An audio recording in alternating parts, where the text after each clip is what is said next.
Exxon wasn't that interested in divesting the asset. It was kind of a training ground for them. And they put an AFE together for that, and it was $22 million to replace all that. We looked at it and said, we can do it for $2 million.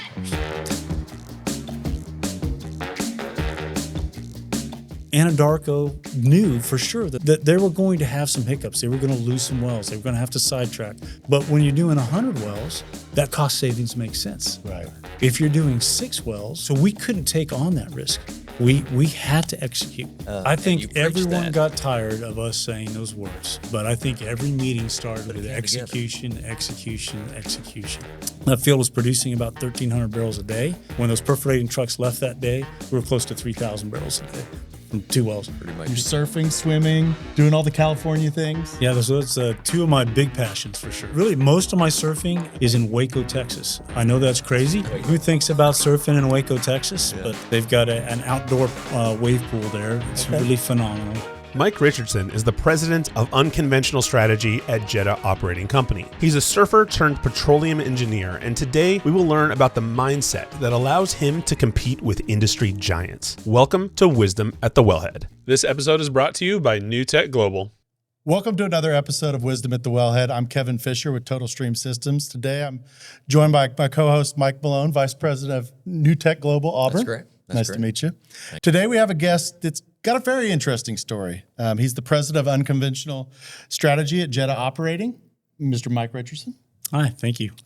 So, Mike, before we dive into the business side of this, of your life, let's start with your story. So you grew up in California. Sure did. Yeah. You're surfing, swimming, doing all the California things. Yep. Yeah, that's 2 of my big passions for sure. Yeah. Absolutely loved both of those.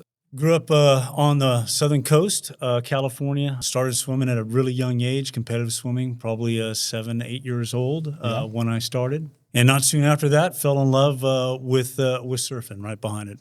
Caught my first wave, got pushed to the shore, and absolutely fell in love with it, and became a passion of mine. 7 or 8 years old, that's pretty young. Is that normal? I was just curious. No, probably not. That's pretty young to start, but I absolutely loved it. I wanted to be in the water at all times, and just enjoyed the experience, enjoyed swimming. And then it was really something that helped me on the surfing side. You can really tell a surfer. They have a kind of a different stroke when they're paddling. They're usually a little bit more powerful paddlers and can kind of catch waves a little bit better. But just love the 2 sports for sure. I remember I had in my bedroom, I had a mirrored, closet. And on that closet, I would put, I got Surfer magazine as a kid, obviously. Yeah. And I'd cut things out and I'd paste them on that wall. And eventually you couldn't see the mirror. It was just solid, professional surfers, guys I looked up to, and just crazy waves from all over the world. And I remember going to sleep just staring at that wall thinking, man, maybe tomorrow I'll catch one of those or get to see one of my guys out in the ocean. So I know you reside in Texas now, Dallas-Fort Worth area. Do you still surf today? Still surf, still enjoy it. My folks and friends and family, I still have those in Southern California. So when I get out there to visit them, I'll make a trip to the ocean. Definitely calls me. I can feel the salt in the air, and it definitely grabs me as soon as I land in L.A. I was surfing Hawaii. We make some trips there. I just took my youngest daughter, who's 26. We went on a surfing trip. I've got 3 daughters. All of them surf. Wow. And we went to Costa Rica on a trip. Had a great time. Really enjoyed that. Really, most of my surfing here recently, since they've started building these wave parks, is in Waco, Texas. Wow. I know that's crazy. Unusual. Pretty unusual. Wouldn't have thought like, about Waco. Who thinks about surfing in Waco, Texas? Yeah. But they've got an outdoor wave pool there. It's really phenomenal. Is it on the Brazos? No, it's actually in Belmead. People say Waco, and it's called Waco Surf. Yeah. But it's right on the outskirts of Waco. Gotcha. Kind of in the middle of nowhere, farm pasture land. It's a giant outdoor pool. I don't know, maybe a football field or so, maybe a little bit bigger. They've got 16 air compressors that generate this absolutely perfect wave. Yeah. When we spoke before, you talked about the different types of artificial waves. I found that intriguing. Tell us about that. I think there was 3 you mentioned. Yeah, there's a number of different technologies out there for surfing. The one in Waco is called Perfect Swell. It generates the wave real similar to an ocean wave, essentially with wind and air movement, circular air movement.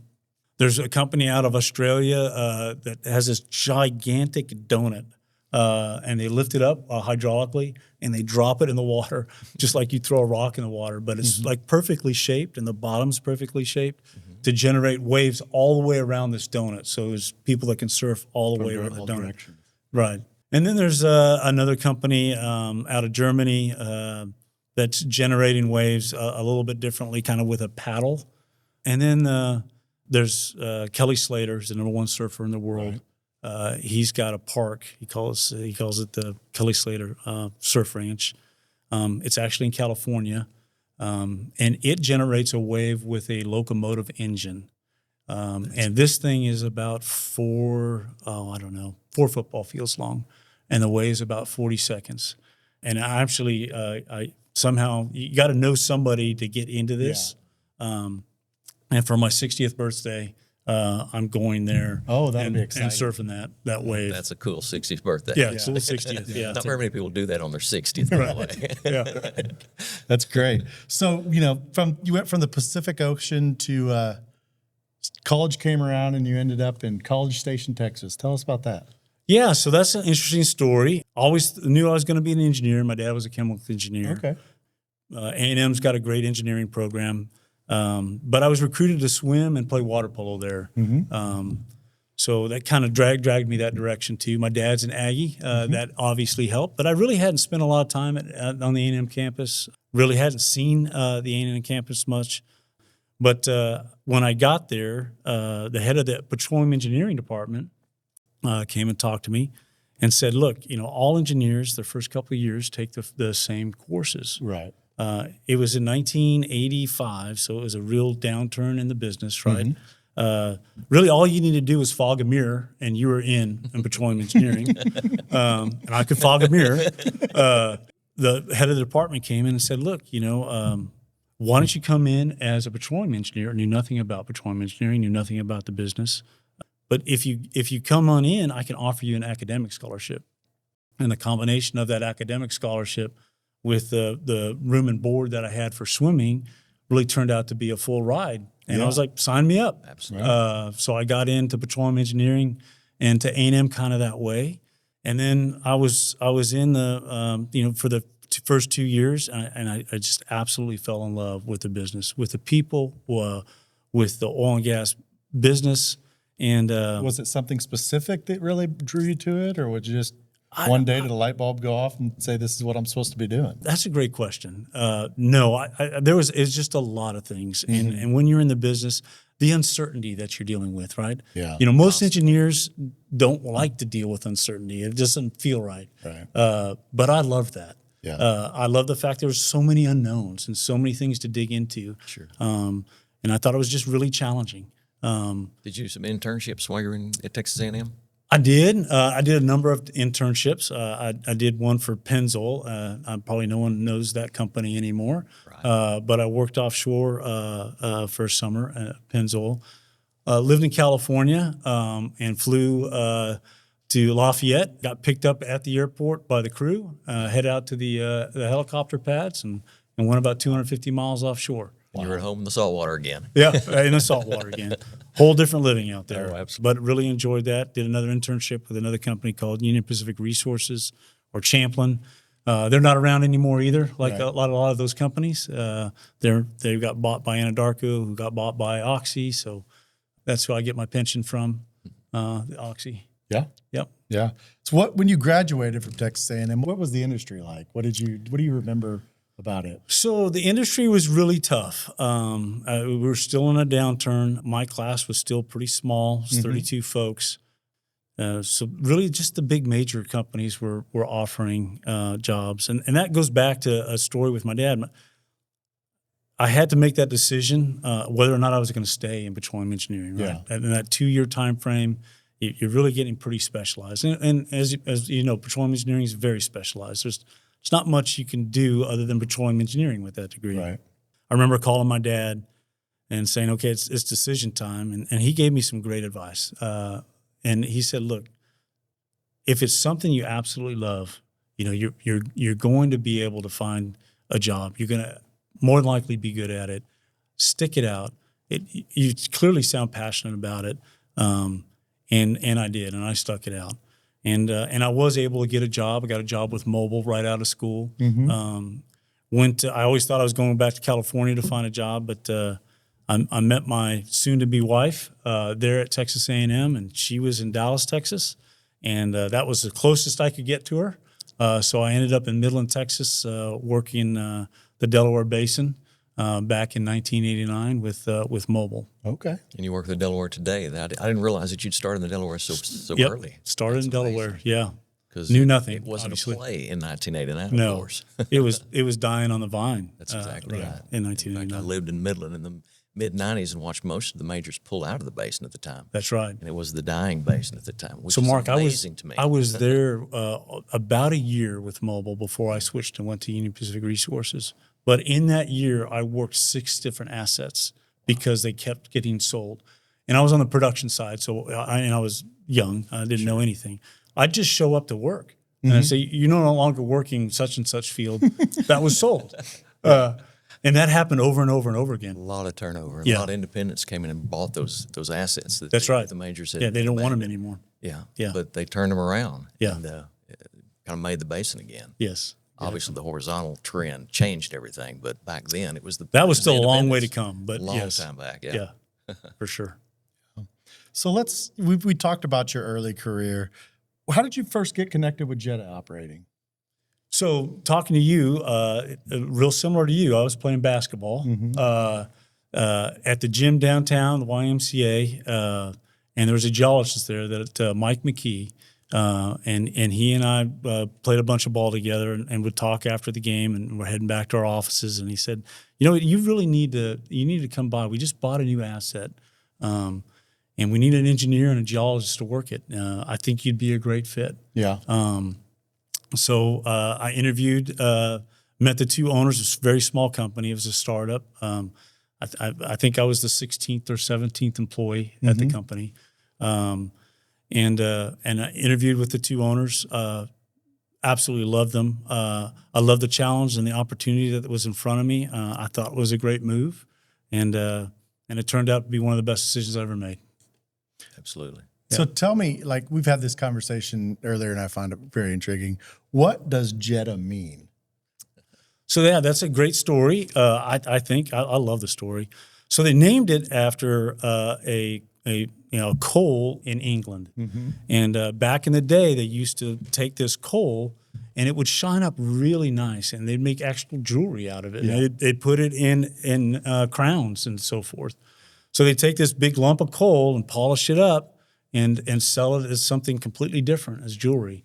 And so that's what Jetta was when I started with Jetta. We would take these assets that no one really wanted, that were orphaned, that we'd see something maybe a little bit different that we could potentially polish up, maybe sell, maybe not, but make it look a lot different than it did when we acquired it. Yeah. My stepfather always says, I kind of coined the term for him. He always says there's so much romance left in this well. There's so much romance left in this well.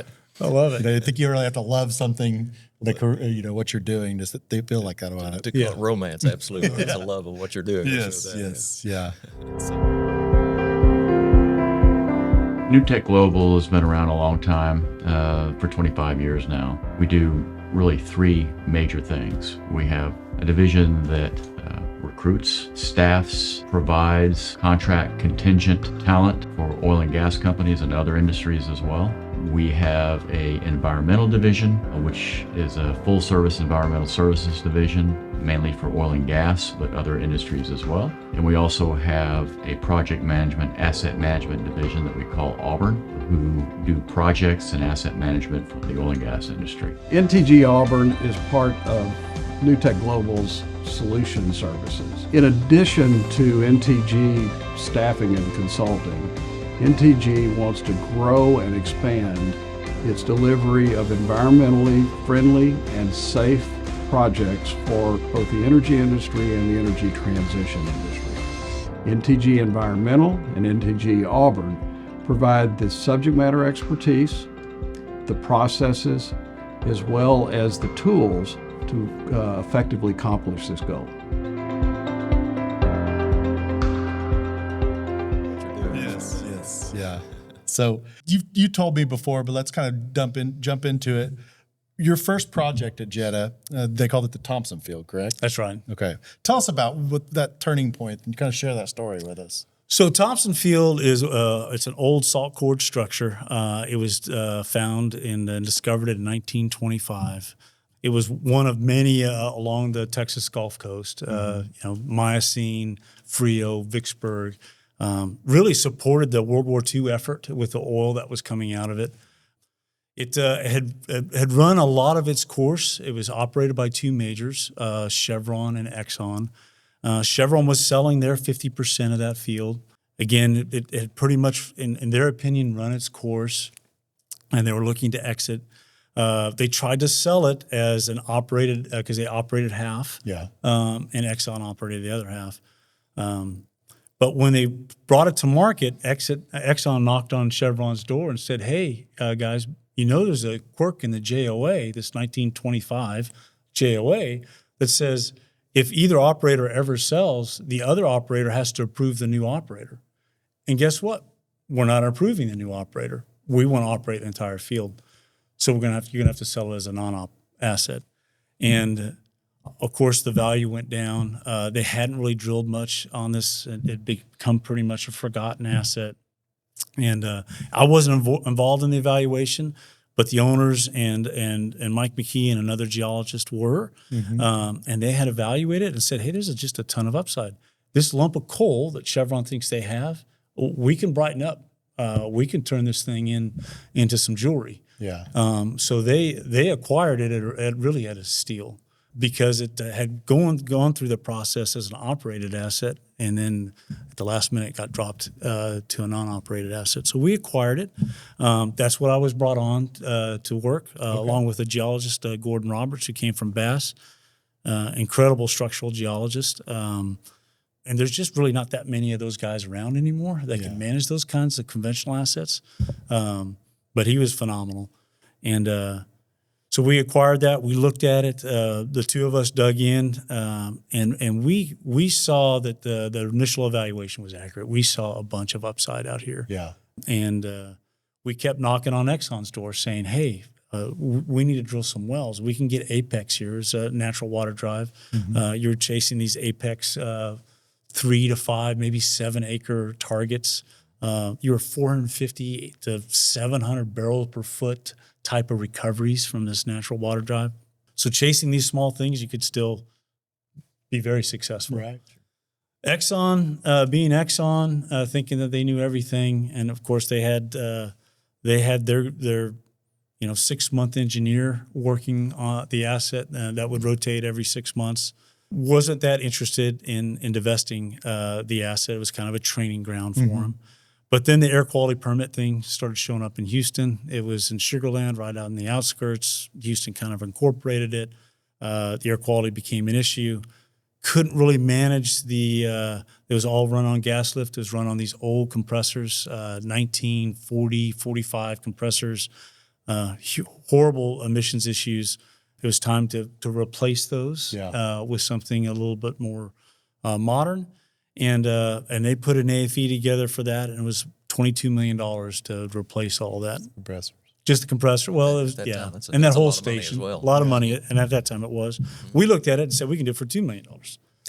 So we went to them and said, look, we're gonna acquire. We want to acquire this asset. And this is maybe the first real story of persistence, and maybe we'll get into this a little later. We need to. But Greg Bird, the owner of the company at that time, was very persistent with Exxon and worked this transaction hard to get the other piece in the door so that we could operate it. And he'd come into my office and say, hey, this is getting ridiculous. They want, oil price guarantees now. And I would look at him in the face and I say, Greg, I don't care what they say we've got to get this asset. There's so much upside. And really a neat story to kind of to slam that home is that one of the areas that you had to drill was called Southeast Thompson. It was directional drilling. Yeah. Again, we're chasing apex wells. It's a water drive field. So understanding where that water level was within the different reservoirs were very critical. It's very important. So I called up one of the Exxon engineers and saying, hey, we need to recomplete this interval. It's time to come up from one of the Frio sections. I think it was a Frio 4 to the Frio 3A, really thick section, maybe 40, 50 feet of porosity. And he pulls out the log, looks at the log, and says, you know what? Yeah, that looks like a great sand, but unfortunately, it's below the current oil-water contact. And I knew right away what he was doing. He was looking at a measure depth log, not a TVD log. Oh, okay.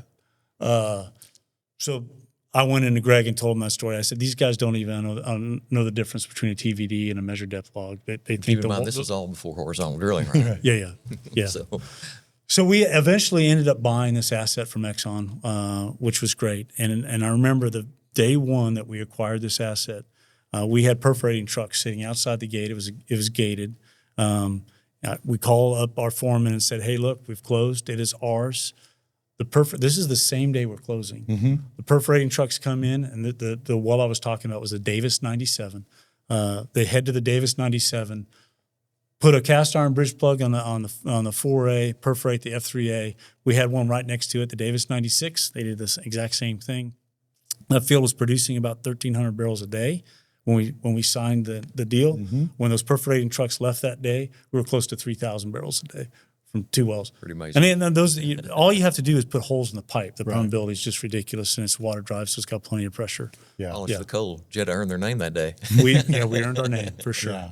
That was a fun day. Yeah. Absolutely. Yeah. That definitely is a big feather in your guys' cap. So let's move forward in your career to the we spoke about a little bit ago, the Delaware Basin journey. What asset was Jetta Operating in there? So we got into really the Permian and really the Delaware part of the Permian Basin in 2002 from an acquisition from Devon. Okay. And it was really 8 operated wells. It was a throw-in. Devon was just throwing stuff to get rid of it. And we looked at it and said, hey, there's something interesting going on here in this Delaware Mountain Group. These 8 wells look like there's some stacked pay potential here. It's a 1,500-foot thick section of sand and shale. Of course, people don't think about the Delaware Mountain Group anymore because we're focused on the intervals below. But back then, people were still thinking about the Delaware Mountain Group a little bit. And we said, the newer technology and the people that are approaching this are approaching it a little bit differently. They're trying to complete those intervals and stack those intervals and frack those intervals together and bring all that pay together. And that stack pay is kind of what led us, but it was a predecessor to horizontal drilling where you stacked multiple zones to complete in vertical wells. Absolutely. Horizontals came along. That's right. That technology was earned during the vertical days, of course. Yeah. In the Delaware Basin with that stack pay was a good, That's right. good analogous. So we converted those 8 wells, right? And we had some great success with these recompletions. We started drilling some wells and having good success. Yeah. And started, I think they were on 80-acre spacing, these vertical wells. And eventually, I think we're down now to somewhere around 8 to 10-acre spacing, very elliptical drainage areas. But anyway, we had success with that, and we started expanding this Delaware Mountain Group from this original 8 throw-in wells we got from Devon, and we eventually got to a 25 to 30,000 acre position that we were developing on. And back then, the leases were all depths. People weren't thinking horizontally. Right. So we owned all depths. And then, 5-6 years later, here comes this horizontal play that Anadarko's doing in the Third Bone Springs. And of course, we're watching our neighbors, and we're like, hey, this looks very intriguing. We've got some offset wells. It looks like they're fairly successful. Let's get into this horizontal thing and see what we can do in the Third Bone Springs. So, that was just being in the right place at the right time. Yeah. And that play came to us, and we ended up drilling 25 to, I think maybe we ended up around 40 wells that we drilled from 2007 to about 2016. When we decided, hey, look, there's so much capital, and things started becoming stacked in cube development, and there's so much capital that was required and we were bank financed. We didn't really have the ability to go develop this as it needs to be developed in this cube environment. So we put it on the market, but we liked it enough that we wanted to keep a percentage of it. So we decided to keep 20%, sold 80% in operations. And Concho eventually purchased that from us. Great operator, great company. And we participated with them as they developed that acreage. And they drilled 120 to 140 wells on us. And were very successful. And we learned a lot watching how they did it and how they went about their business. And it really improved, what we were doing at the time. Well, they eventually sold that asset to Conoco, as we've talked about. And I'm close friends with one of the Conoco managers that you negotiated with, and we talked about persistence earlier, and he told me a story about your persistence as far as reacquiring that asset. Could you share that with us? Sure. So, yes, that was a journey. And if it wasn't, I'm going to mention Gordon Roberts again. He was the geologist that I worked with. He's been along my ride with me. We've been together at the company 25 years. He kind of shifted into a BD role from geology, and he is the guy with the patience and the persistence. If it wasn't for him, well, we wouldn't have acquired it again. Because I didn't have that kind of patience or persistence, but that's what was required. And we first tried to buy this asset back after Concho had done probably 3 phases of development on the asset. They had finished what they thought was development. They had left the core area where we had done our 30 to 40 wells really undeveloped because they were concerned about depletion risk and how that would affect performance on the wells. And certainly that is a concern. So they weren't really willing to do that next phase of development. So we went to Concho and said, hey, look, we still think there's some coal to be polished here. Can we acquire this back? Is there a road to do that? And we worked on that for several years to try to get that back from Concho. And we were really close. We were within probably a month, I think, of acquiring that and buying it back from Concho. And unfortunately, that's right when they got acquired by ConocoPhillips. So poof, there goes 2 years. 2 years of work. And then we kind of reloaded, and we're like, okay, well, I guess the folks we're going to have to talk to are ConocoPhillips. And that process, again, took probably another year and a half. Think about that. That's almost 4 years invested in a single asset. Yeah. And that's the persistence that I was talking about. And that's the persistence that the Yeah. Conoco guys brought up, that, these guys just didn't quit. They saw what they wanted and they went after it. That's right. That's impressive. And they We were had a impressed. lot of confidence that there was something there still to develop. A lot of people, though, I think the wind had been taken out of your sails. It'd be really hard to. It would be easy to back up. It'd be easy just to walk away from it and say, let's move on to the next thing. Yeah. Yeah, especially when you've got a behemoth like that. That's you right. have to deal with. Yeah. Yeah. Yeah. But hard to get a Conoco's seat very at the table complimentary. with them, for Yeah, sure. Yeah. for sure. But they were very complimentary to your efforts and continued efforts. Well, that's good to hear. Yeah. Yeah. Thank you. So keep going on with the story about, you kept up with, ConocoPhillips was now in the picture, and what happened then? So again, we eventually through persistence and just dogged determination, I guess, eventually were able to close that deal with ConocoPhillips. We essentially sold out of our 20% in the big asset and shrunk down to this 3,000 acre position that we originally drilled and started drilling in 2007. Yeah. So we traded our 20% in the bigger piece for their 80% in this piece we thought we could develop. And that's exactly what we did is we acquired it. Again, we hadn't drilled a horizontal well now for a little bit. Right. Probably 4 years. We'd done some in the western side of the basin with a private equity group. But I really hadn't done anything for 4 years. So we knew that the technology had changed a lot over that time, and technology changes so quickly in our business that we needed to get some expertise back, and that's one of the reasons we got Mark involved and his group and TG. They are experts, and they unlike us, they continue to learn and continue to develop and continue to be plugged in on what was working and what wasn't working. We did that same thing with a drilling group. And so we went after this expertise, and that really made a difference. And the other thing that we did is we spent time with all of our offset operators. We made a point to go into their offices, knock on their doors, and put these technical meetings together and really listen. So not just get the data from these offset operators, but listen to how that data was generated, right?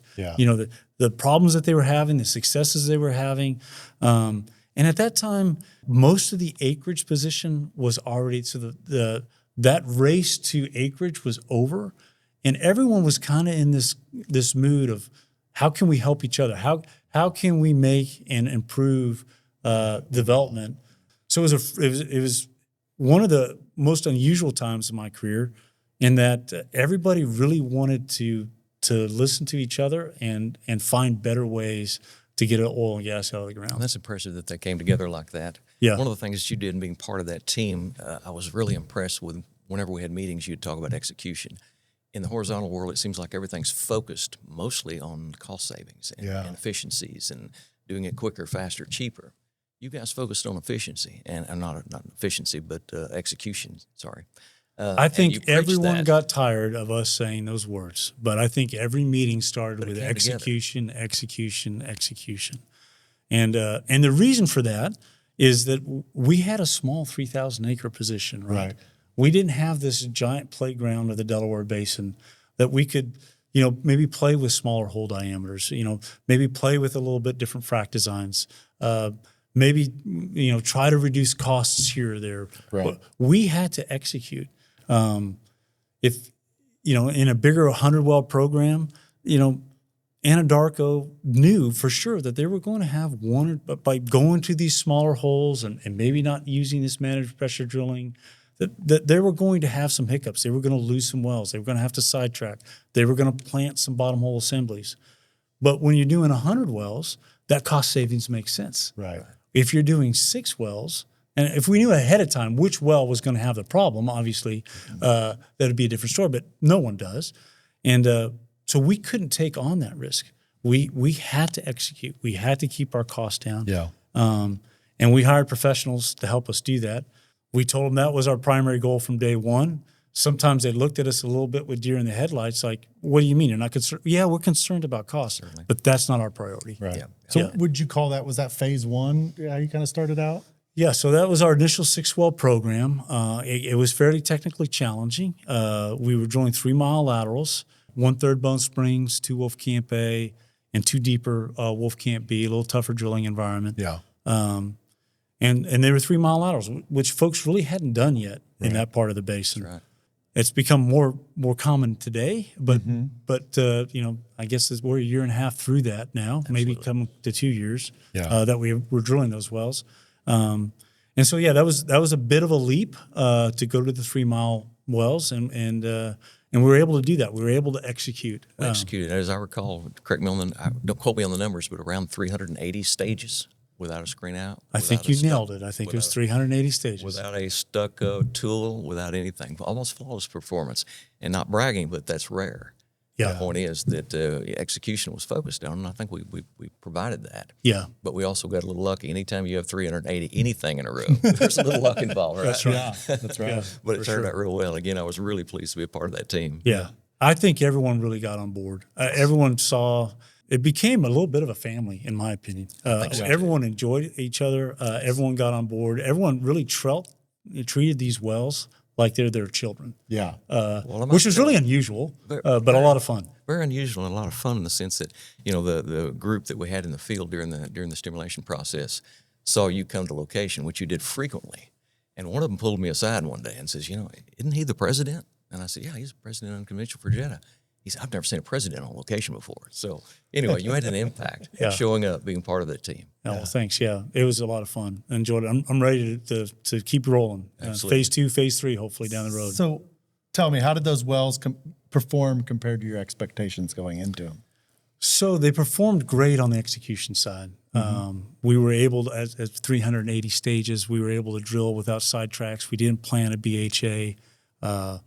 The execution performance was, I think we ended up somewhere around 10 to 12% below AFE. Okay. It's a phenomenal job. As far as the well performance, unfortunately, we saw more degradation than we anticipated seeing in these wells. They're still going to be highly economic, but if you're a deterministic guy, we didn't hit our average. But if you're a stochastic guy, which I prefer, I'm more of that, and deal in ranges of potential outcomes, we fell within our range of potential outcome. I do think there's things that we can do differently in the future, maybe to manage some of that depletion and that impact on frac morphology that we were seeing. And hopefully we're all able to do that in phase 2. Okay. So explain to me, what's the plan for phase 2? What's going to be different than you did in phase 1 right So now? Obviously, I know it morphs into something on a daily basis, but you got to go in with a plan. we do have a plan. And part of that plan is maybe staggering a little bit more our targets in our landing than we did originally. We went with a fairly conservative and broad spacing. We were spacing at about 240 feet.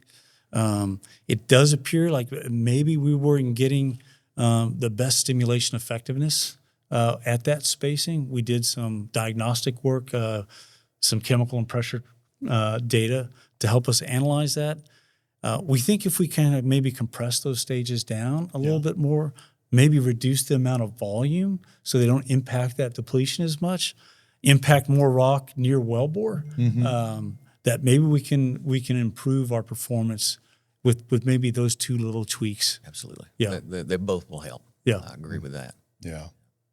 So, you're going in with all these ideas. What from phase 1 do you think really worked well and you're going to continue in phase 2?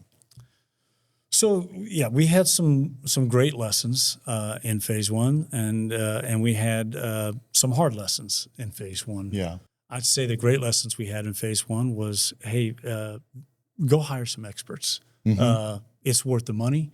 They come with some different ideas, some different thoughts. When you integrate those together with yours, you're going to end up with a better product. Right. Which there's no doubt we did. The second thing is go knock on the doors from your offset operators. Right. You might find they're very interested in hearing how you go about it and your thought process.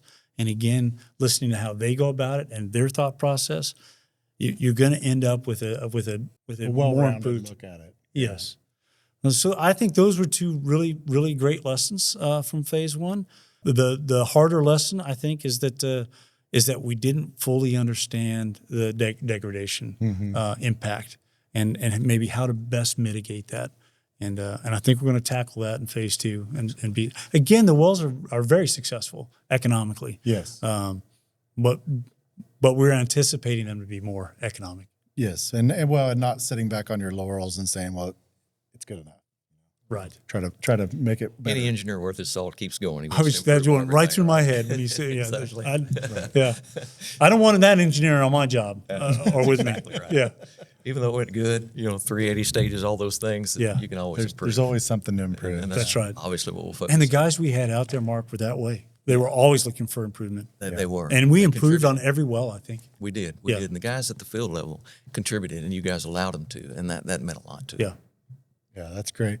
Obviously, this podcast is called Wisdom at the Wellhead. So I always like towards the end, like to take a step back. And once you go back to when you were in college, coming straight out of college, we talked about that a little bit.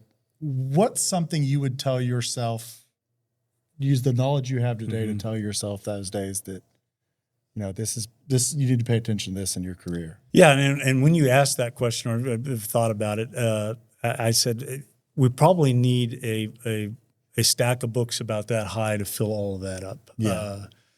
Because there would be a lot I'd want to sit down and talk to my previous self or a younger man coming out.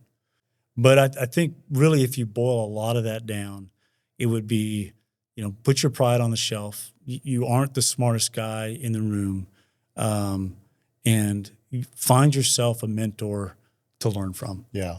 These guys want to teach you. They want to pass on their knowledge. They've got a lot that you need to listen to. Yeah. And you need to stop being a bull in a china shop. Yeah. Yeah.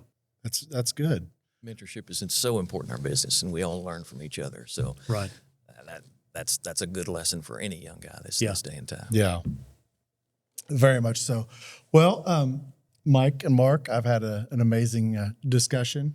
It's really a pleasure having you on. Your story is it's very interesting, and I'd love to sit around and talk for hours and hours about it. We really appreciate New Tech Global being a sponsor and being part of the show. Why don't everybody please take a moment to go all to our social media accounts? And is there any social media or anything you would like to? No, I have no social media. No social. That's all right. It's okay. Sorry. Live your life. Yeah. Make sure you also go out to NTG Global and check out their website. And we look forward to another episode coming soon.